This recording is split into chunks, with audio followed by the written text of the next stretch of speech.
So I'm reading this book called The Champion's Mind. I forget the author's name, but I felt just called to talk a bit about it. Now I'm only maybe like 30, 40 pages in, but this is something I'm working on a lot as well. So like I said, I'm just going to talk a little bit about that and what my thoughts on it so far and how it can help others too. So the idea behind it is that the champion's mind, the people that are these top performing athletes, they have something that's slightly different to the average person, or even someone that's like someone that wins a bronze medal compared to someone that wins a gold medal. So someone at the top has that extra 1% more that separates them from everyone else.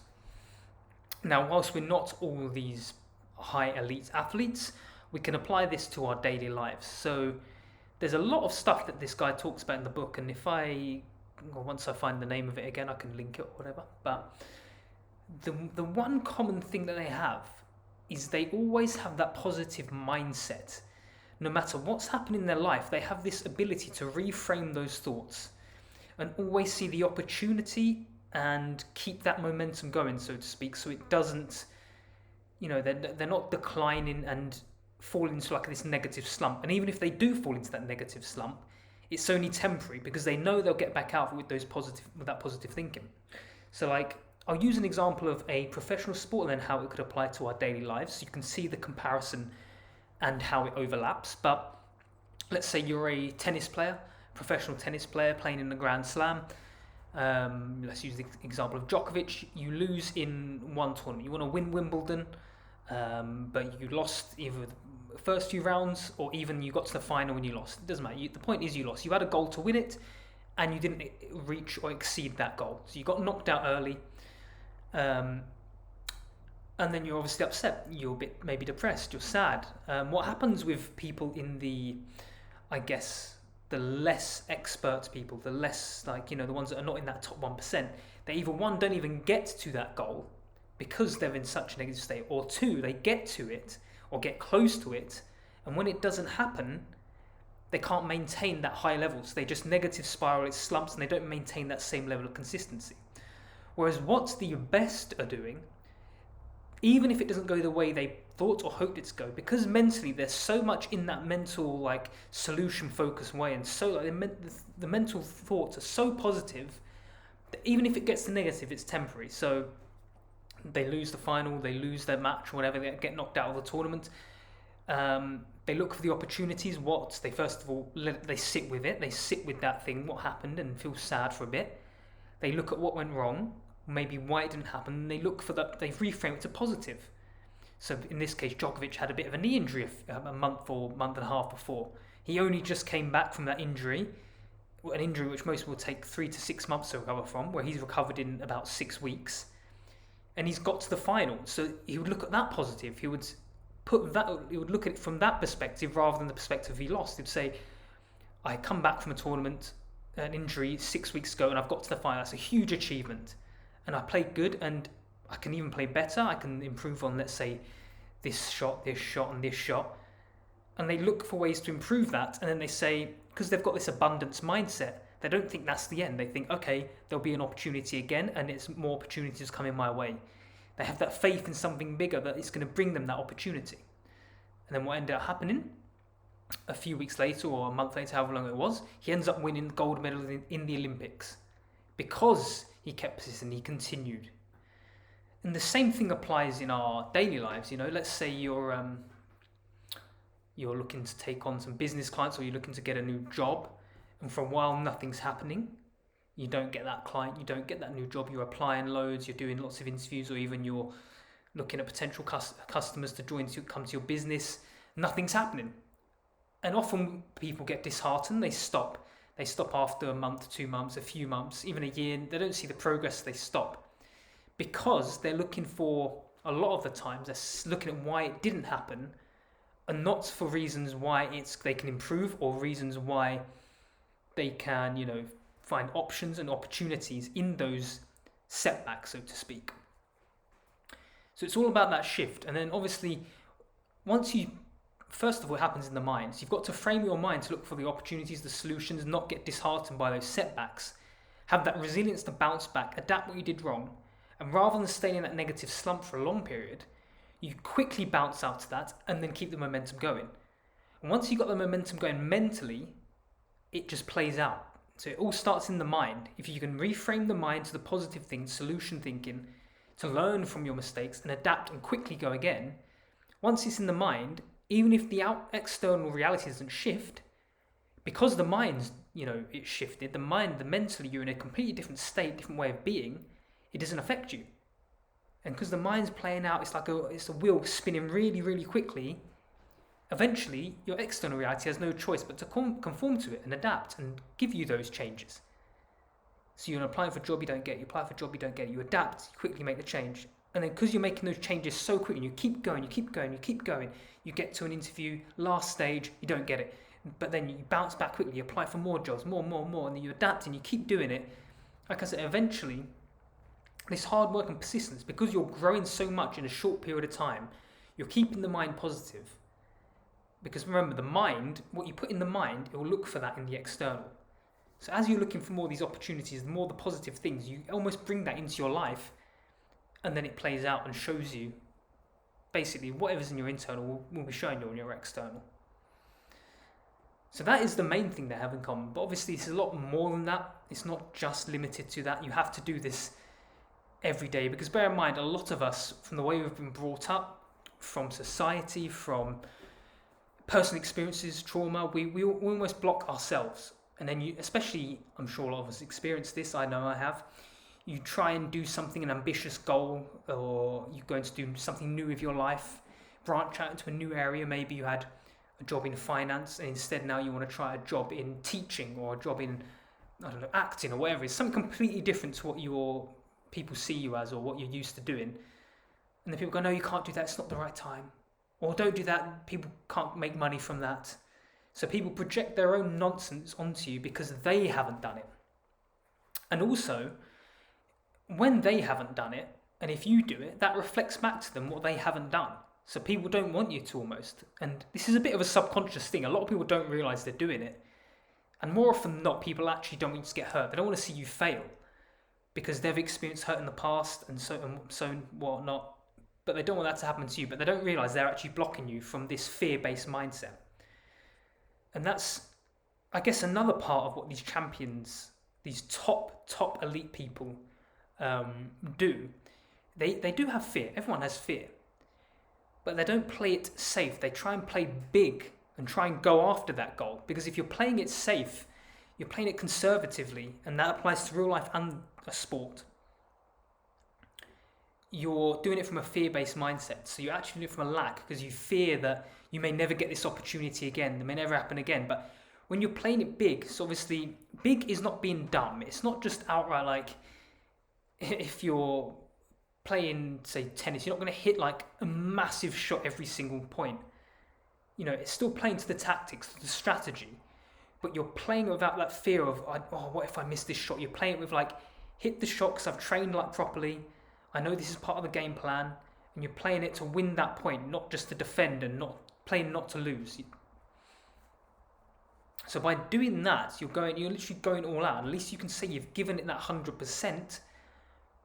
Even if you didn't win, versus you played conservatively, you didn't really go all out, and you still won, which is actually worse off in my opinion. Like, you'd rather say at the end you've given it your all, knowing you couldn't have done any more, than it gets to the end and you say, well, at least I didn't lose. But a lot of people have this loser mentality, which is often, the case why 90% of people, whatever it is not, high achievers in life. But it's often that fear that holds us back anyway. It's that fear of failure, the fear of judgment, what people will think of you. And that stops us going for these big goals, these ambitious goals, or what our soul truly desires and wants. So you have to, I guess another thing, you have to stop caring what other people think around you, and you have to be willing to let people go. If people are going to judge you for going for your goals, they're going to take the mick out of you, you need to accept that they're not for you. And that's hard for a lot of people. People would rather keep the peace, try and be friends with everyone. And if you want to achieve big things, you can't do that, unfortunately. You can't fit the norm, the mould of everyone else, and fit into these little circles, that society has, put on us. Because that is almost a prison. And my view on it is we've come here, each of us, well, not each of us, but some of us have come here to achieve things that are different to the norm. We've not come here to abide by, these social and cultural norms and to just grow up, maybe have a family, have kids, and just live a little pleasant life. Like some of us, there's nothing wrong with that, but not everyone's meant to do that. If that's the thing you genuinely want to do, that's no problem. You go ahead, do it, and do it fully. But the problem is, a lot of people don't want this stuff. But because society or their parents or someone says they have to do it, they're almost forced into that mold, and they do it because everyone else says they should do it, and they're almost pressured into it when deep down they don't want to do that thing. A lot of people, as an example, especially sit a lot in America, like women are shamed for going after a ambitious career. Someone wants to be a lawyer or a businesswoman, and often like, you should be having kids, you should be having a family. Like, if you genuinely want to do, as I said, you do that. But if you want to, like, your genuine passion is to do law or do business or whatever it is, then go for that. So don't worry about what everyone else is thinking or what society says you should do. By age 30 you should have kids, a family. It's all garbage,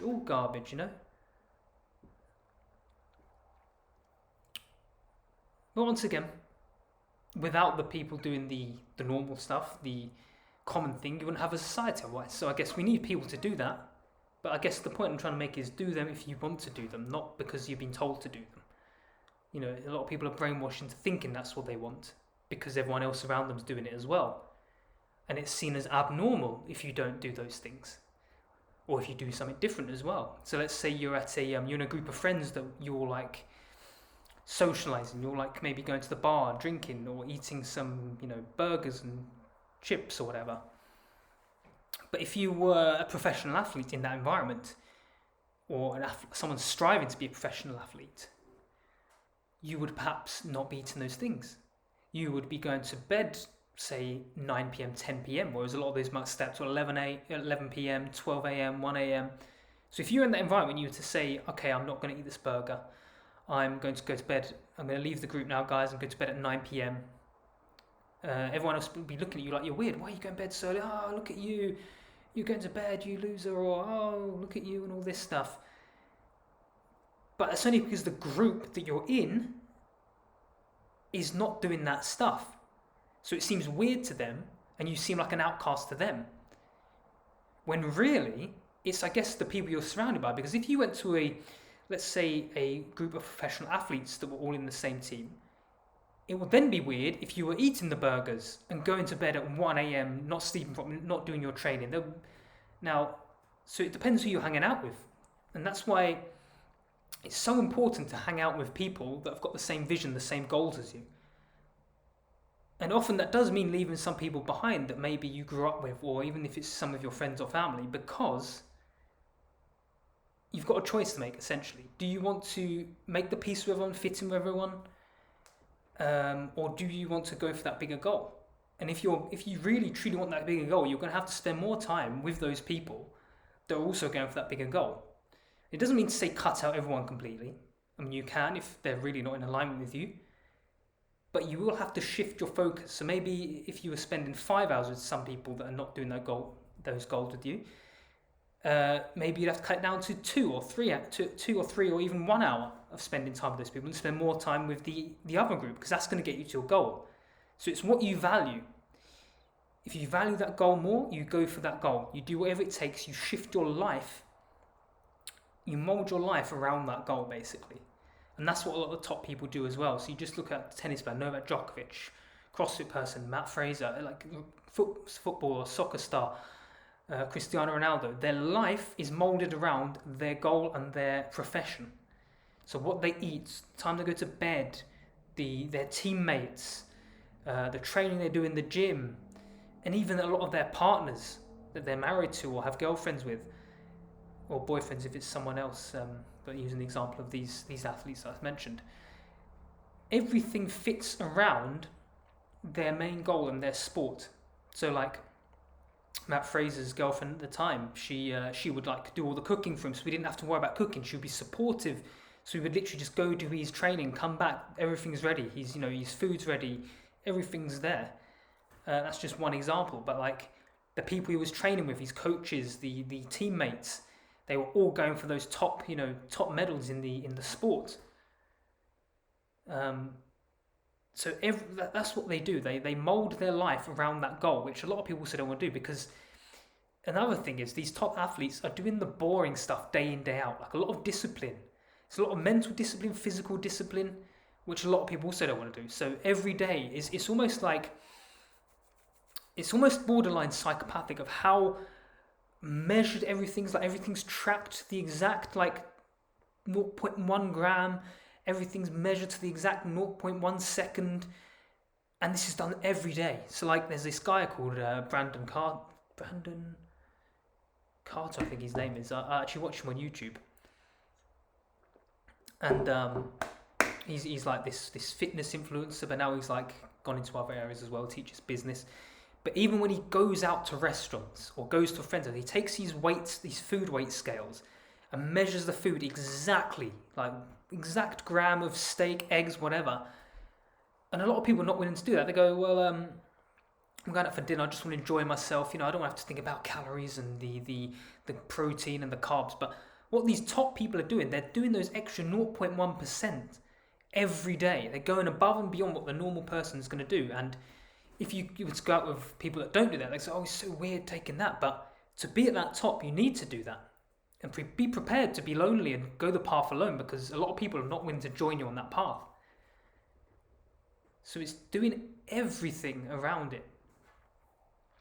And it's an interesting one, because people say they want to be that top level, but most people don't have the capacity and are not willing to do the actual work. Because like I said just a second ago, you're doing the same stuff every day. Like you've got to almost uncondition your mind to want those dopamine hits. So a lot of people are used to getting the dopamine hits. Maybe they finish work, and I do some of this stuff that I'm saying as well, so I know exactly what people are going through. But yeah, I'm working on that stuff, which is why I'm reading books like this and doing talks like this. But like for example, and this is something I actually do a lot, so I'll do some work, I'll finish a bit of work, and then I'll be like, I'm bored, I need a little bit of excitement or something, so I might have a bit of junk food or some snack or something. And that's because, we are brought up in society to want those little dopamine hits, something exciting, just to keep us going through the day. I've had a hard day at work, I deserve a little treat, or a bit of a junk food, or a chocolate bar, or sweets or something, or to enjoy watching a TV program. And we're craving those constantly. We're so used to craving it. It might be in a break you crave it. It might be the end of the day you crave it, or the end of the week that you crave it. It gets to Friday, Saturday. Everyone's like, let's go to the bar, wind down and enjoy myself because I've had a long week. And it's not to say that there's people obviously working very, very hard. Not saying that. But what these top people are doing, they don't chase those dopamine hits. They are almost conditioned to, in society's terms, live a boring life. They do that stuff repetitively on and off, so they might have a long day of training, but then they don't go and have like a professional athlete won't go and have a chocolate bar after, or go to the bar after. They're primed, their body and mind is primed to doing what we see as boring. For them it's not boring, because a lot of them either enjoy it or they're used to it, and they've got the mind over matter. So that's another key thing, the mind over matter. Like they don't let their minds go, I want to do this, and they just let it do it. Like a little toddler just doing what it wants, They've conditioned that mind to, even though it thinks it wants something, they say no. They've got the discipline, the mental resilience to say to it, no, you want that chocolate bar, but because we're working on that bigger purpose, that bigger goal, we're not going to have that chocolate bar or that drink today, because we've got that bigger goal. So there's a bigger vision there that they see every day. Someone wants to win a gold medal, be the best athlete in the world in their sport. Every day they're focusing on that vision, so they don't let the mind slip away or the bad habits kick in.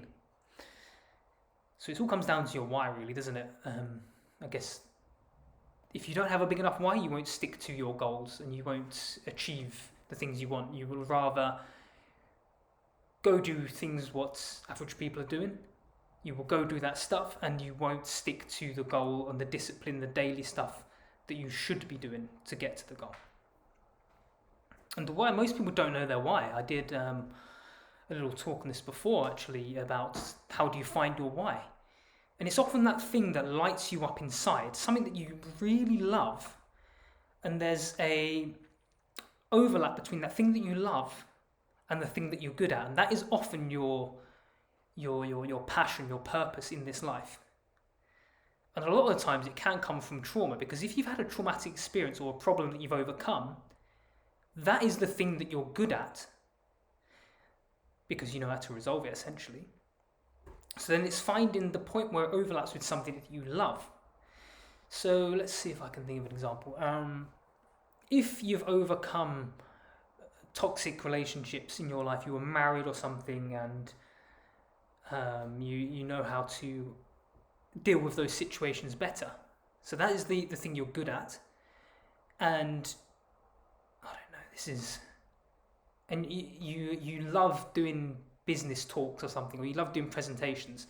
The overlap could be that you do presentations on manipulative, toxic relationships and how to get out of them. So that maybe that's not the best example, but that's the only thing I can come up with right now. But can you see there's an overlap between your trauma and the thing you're good at, the thing you're good at solving, and then the thing that you love doing. So that is ultimately how you find your purpose. And if that thing is big enough, like maybe now that, because you've experienced personally, you don't want it to happen to other people, and you want to create a business or a project that helps others do it. And if that lights you up inside, that's the overall goal, and that's the stuff you do on a daily basis will help you get to that goal. So let's say you want to help out 1 million people in manipulative relationships. That's the big goal. But then stuff you do on a daily basis, like stepping stones to get to that big goal. But that's what keeps you going. So in a day, say for example, you're learning how to do public speaking, you're not that good. You have to practice it day in, day out, do courses, do live talks, maybe network with people to get on a big stage. You might get bored. Maybe you've not improved in your public speaking. Maybe you've not met the right people. Maybe you've not been given any speaking gigs. And that's where a lot of people stop, as I mentioned earlier on in this talk. They stop at that point, rather than see, like, what's the overall goal? Have I gotten close to it? Have I learned anything? Can I keep going? How to adapt? Where do I need to shift my focus now? And then you'd go again. So it's having that positive mindset at that point, when things are not going your way, whilst keeping your vision on that bigger purpose, to know that, you know, I'm not there yet. You have to accept you're not there yet, but what do I need to do to get there? Whereas a lot of people with this negative mindset say, I've not got there, it's not meant for me. They instantly write it off. And sometimes it's genuinely not meant for you. Some things are not meant for us because we've been conditioned by our parents and society to think we want these things when it's just what they've projected onto us. So it's almost like if you're a size 5 in some shoes, but you've been given someone else's shoes that are size 2 and they don't fit you properly, and you're trying to squeeze your foot into that tiny shoe, why is it not working? You're trying absolutely everything. It's because that shoe's too small for you. So you need to get a bigger shoe for it to fit properly. So it's kind of the same thing, and I hope that made sense. But the point is, people give you their ideas and then you think it's your own, when it's really them trying to mould you into their version or what they want you to do.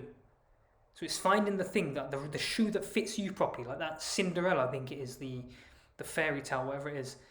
She drops her shoe and then eventually someone finds the shoe that fits on her perfectly.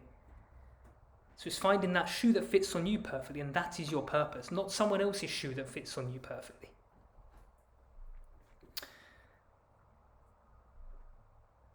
So it's I guess where I'm at so far. It's a combination of all these things.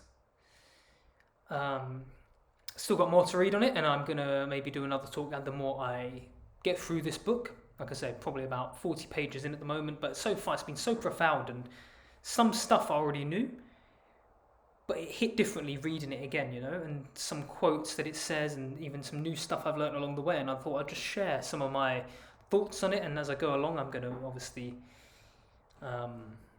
maybe do another talk on it or something, but yeah, the main takeaway for me is one, doing those things consistently, the boring stuff consistently on a daily basis. And that's what I would struggle with because I'd always crave those little dopamine hits. It could be in various ways. It could be a bit of junk food, it could be binge watching social media, it could be just, I guess, it could be anything, literally. Just having a chat with someone, just a pointless conversation just to get away from the work. But there's actually something as well that a lot of people can do to reduce those dopamine hits. It's like scheduling in the times to do those things as well as a starting point. So maybe you binge through social media when you're bored at work, but in this case, you would do your work for that time. You'd set an hour timer to do whatever task it needs to be done. And maybe you only schedule the social media stuff in, or whatever is a cigarette break for some people, after you've completed all your tasks for the day. So it could be like that for some people. But another thing that I saw in the video actually was, I know it's just gone on a bit of a tangent, but some of the stuff that's relevant pops up, as I go along. It was scheduling in actually boring breaks. So what that means is normally we have a break. Say you've got a 15-minute break at work, you go and have a cigarette or have a snack or maybe look at social media videos. The guy whose name I can't remember again, some other guy I saw a video, he says schedule in boring breaks, something very simple so you're not craving the dopamine. So maybe it could go for a walk, sit in silence, even something as extreme as stare at a wall. Because what this does, it actually, because it's boring, you end up actually looking forward to going back to doing your work again. So that's the thinking there. Whether it works or not, I don't know. But it definitely, when you first do it, you're going to say, this is boring, I don't want to do it, I want to scroll on my phone. But you've got to do it over time, even for that. So it's recommended people do stuff. I think it's a minimum of 60 days for it to become a habit. And it may be even longer for some people. But you've got to do these things, I'd say a minimum of 30 to 60 days. Whether it's more or less for you depends on where you're at in your journey. But you have to push through those times. And the times when your mind's freaking out, like really wanting to do that negative habit again, like have the chocolate bar, that's when you know you're almost breaking free from it. But it's going to push you, give that extra full force as you're about to break out, because it knows that that pattern is burning out. So it's like, it's just going, firing all the shots it can to grab you and to pull you back into it when it knows it's about to die. So that's the way it is. Yeah, that's all from me. I'll leave it here for now. I will probably watch this back later on down the line and see if anything hits me differently, gives me an aha moment. And hopefully I will do another one of these when I've read more of that book. So that's all, and have a great week.